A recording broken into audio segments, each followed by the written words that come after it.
Welcome. Today we learn about Samori Touré, the warrior who made Europe.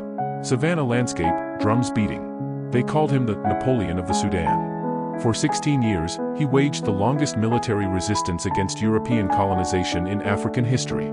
His name was Samori Touré. History books celebrate European generals but buried this tactical genius who built an empire, forged his own weapons, and refused to kneel, even when it cost him everything. The man France couldn't break. The warrior they captured through betrayal because they couldn't defeat him in battle. Samori Touré, the unconquered. The rise. Born around 1830 in Guinea, Samori was a trader's son whose mother was captured by a rival king. He joined the captor's army to earn her freedom, serving 7 years. He didn't just fight, he studied warfare, strategy, leadership. When he freed his mother, he had become dangerous, a man with a vision.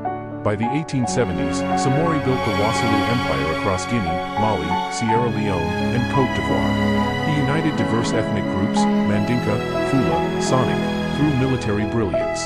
Then the French arrived. The clash, 215 to 530. The French expected easy victory.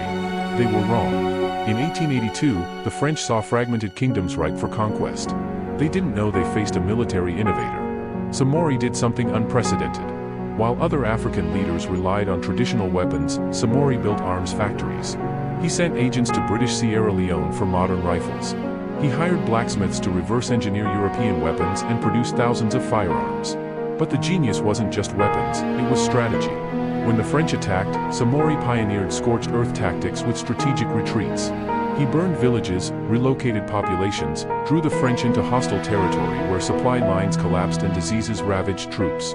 He organized mobile units of 3,000 to 5,000 sofas, professional soldiers who could strike fast, disappear, and regroup. Battle after battle, Samori survived what should have destroyed him. In 1886, the French offered a treaty. Samori signed it to buy time, used the peace to relocate eastward and rebuild.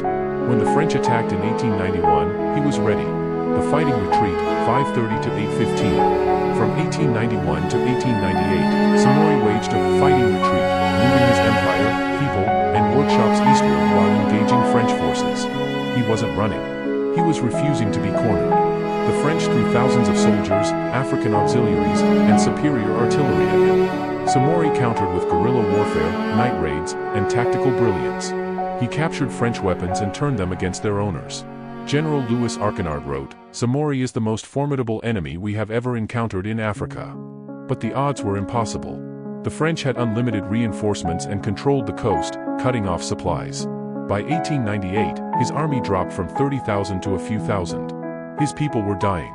European powers had divided Africa at Berlin, drawing lines across his territory like he didn't exist. Still, he refused to surrender.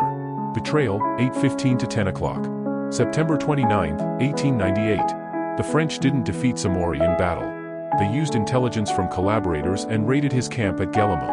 Even then, he nearly escaped. But exhaustion caught Africa's greatest tactician.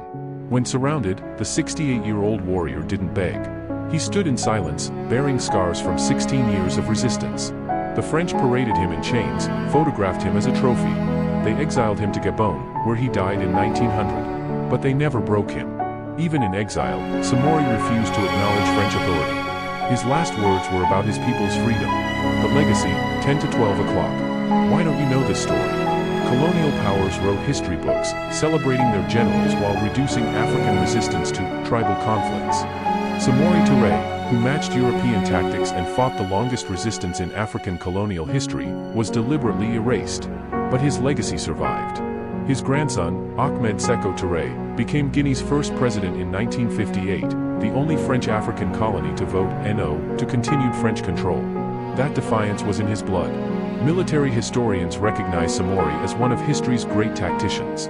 He pioneered combined arms tactics and mobile warfare that appear in military textbooks today. The French needed 16 years, thousands of soldiers, and betrayal to stop one man with a vision of sovereignty. Conclusion. Samori wasn't perfect, war causes suffering.